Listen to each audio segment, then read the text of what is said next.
discurso. Conforme você já ouviu nesse curso que você está fazendo de oratória, expressão verbal, o discurso ele é previamente preparado. Não existe discurso de improviso, porque supõe-se que todo discurso seja preparado previamente e escrito. Isso é muito importante. Aliás, eu aconselho você em cerimônias, em acontecimentos importantes, jamais entrar para discursar de improviso. É deselegante, é de mau tom. As pessoas vão entender que você não deu a mínima importância para aquela situação. É uma quebra de protocolo, de etiqueta. Então você deve sempre se apresentar em público, principalmente quando você for participar de alguma cerimônia, deve levar as suas folhas com o seu discurso previamente preparado. Vou te contar uma historinha muito importante. Rui Barbosa fez um discurso em Haia e foi aplaudido em pé. Rui Barbosa, todos devem conhecer, foi um grande jurista, um homem público brasileiro fabuloso. E ele discursou em Haia com as suas folhas na mão. E quando terminou, o chefe da sessão foi até o Dr. Rui Barbosa e disse: Dr. Rui, nós gostaríamos de fixar o seu discurso, transformá-lo em placa de bronze e podemos afixar aqui na entrada desse tribunal, porque foi um discurso brilhante. Então eu gostaria que o senhor me passasse os originais para que eu pudesse transcrever e fazer essa homenagem para o senhor. Aí o Dr. Rui falou: olha, lamento informar, mas o discurso não estava preparado, eu usei as folhas apenas como medidas de protocolo, para não quebrar o protocolo. Rui Barbosa sabia que precisava falar em público usando as folhas. Como é que eu faço um discurso? Como é que eu escrevo um discurso? Não caia naquela besteira de pedir para alguém preparar um discurso para você. Existem preparadores de discursos profissionais, isso não é bom porque as ideias nem sempre batem com a sua. Por mais que você se aproxime daquilo que você quer dizer, as pessoas vão perceber que aquele linguajar não é seu, que aquela forma de se expressar não é sua. Então faça o seu discurso, por mais modesto que seja, ele será bem compreendido. Nunca faça um discurso longo, com centenas ou dezenas e dezenas de folhas, porque isso também acaba se tornando maçante.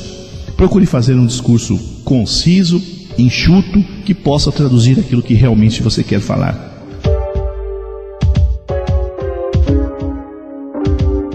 Normalmente as pessoas dizem assim: um discurso tem que ter início, meio e fim. É verdade? Sim, um discurso tem que ter início, meio e fim. Agora, não é tão simples assim. O que eu digo no início? O que eu digo no meio? O que eu digo no fim? É isso que nós vamos tratar agora. Os discursos, normalmente, possuem 3 partes. Esta é a estrutura geral de um discurso. A primeira parte chama-se exórdio.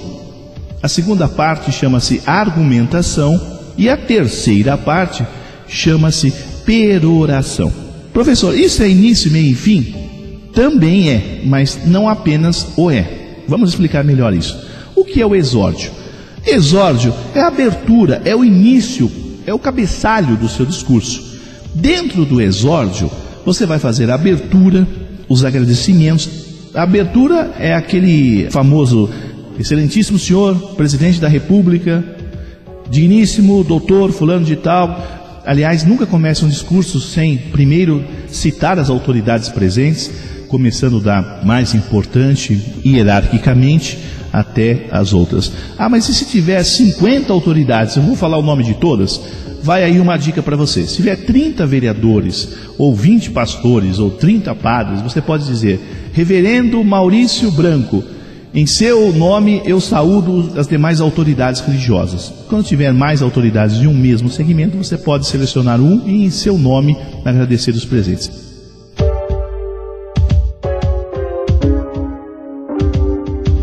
Dentro do exórdio você tem a abertura, que é essa que eu estou te dizendo, e os agradecimentos.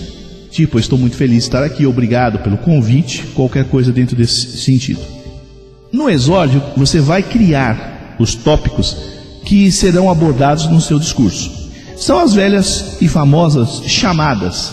Quando você assiste televisão, você não vê na televisão o apresentador, o locutor falar: não perca hoje às 9 da noite. É uma chamada para que você possa ficar atento ao programa que virá a seguir.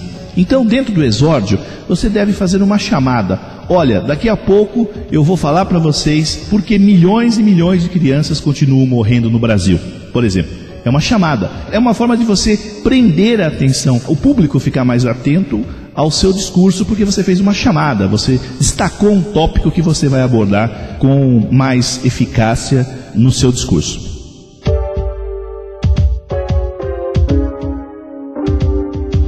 Dentro do exórdio ainda, nós encontramos as chamadas de impacto. O que são as chamadas de impacto? Chamadas de impacto é aquela chamada que você vai destacar de uma forma mais intensa o que você pretende falar no discurso. Normalmente é uma informação mais bombástica.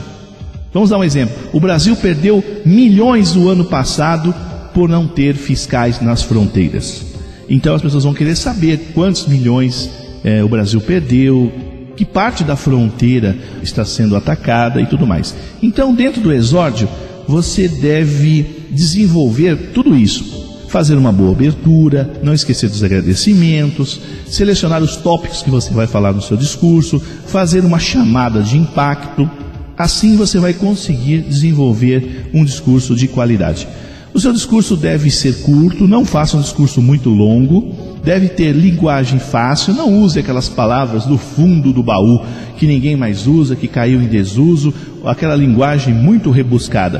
Procure ser um pouco mais objetivo, mais direto e use poucos termos técnicos, a menos que o seu auditório seja um auditório técnico. Mas se for um auditório comum, evite termos técnicos, porque muitas pessoas não vão entender o que você está querendo dizer. Argumentação. O que é a argumentação no discurso? A argumentação no discurso é o corpo do discurso.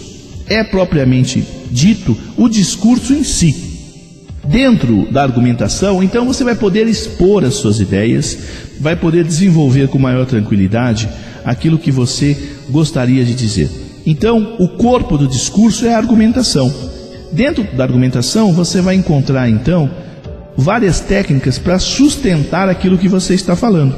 Não adianta você só falar e não sustentar isso de uma forma forte, coesa, tá?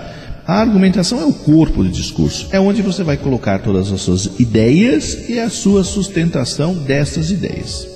Dentro da argumentação, para que você possa sustentar bem as suas ideias, você deve lançar mão de algumas técnicas importantes.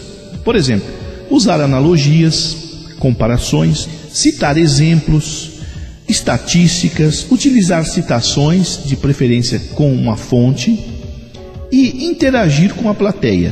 São algumas formas de você suportar com maior tranquilidade tudo aquilo que você tem para dizer. Você também não pode deixar de utilizar recursos audiovisuais, como por exemplo, retroprojetor, data show, vídeo, DVD, cartazes, dramatizações, enfim, tudo que possa enriquecer o seu discurso e tornar mais claro aquilo que você quer dizer. Então, dentro da argumentação, não deixe de utilizar as analogias, os exemplos, as citações, as estatísticas, de preferência utilizando porcentagens para não ficar muito prolixo com os números. E, se possível, faça uma interação com a sua plateia para que haja uma dinâmica e uma motivação de todos os presentes.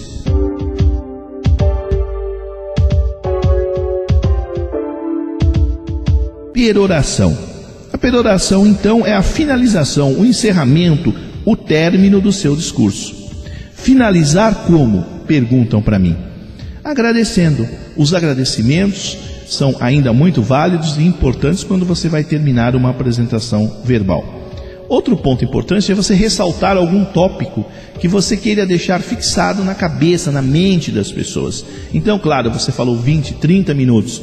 O que será que foi absorvido de tudo isso? Se você no final, na sua peroração, ressaltar o tópico que você gostaria que as pessoas lembrassem, fossem em casa, no carro, pensando, você pode então selecionar esse tópico. É aquela velha coisa, quando a pessoa sai da sua apresentação verbal, da sua palestra, de algum encontro, alguém vai dizer assim, o que ele disse? Ele disse um monte de coisa, mas o principal é o que ele ouviu na peroração, aquilo que você frisou no finalzinho, já que você disse um monte de coisas, você fez uma sustentação longa, mas no final você fixou um tópico com maior importância. Termine com vivacidade, termine com força, com otimismo, não termine o seu discurso de qualquer jeito, termine de uma forma especial. Eu me lembro que o presidente Tancredo Neves, no seu último discurso, fez o seguinte término: conto com a ajuda de Deus e a força do povo. É um término bonito, não é? Então, termine de uma forma vivaz. E outra, a velha palavra muito obrigado continua valendo ouro. Não esqueça de agradecer por ter tido a oportunidade de falar para aquele grupo de pessoas.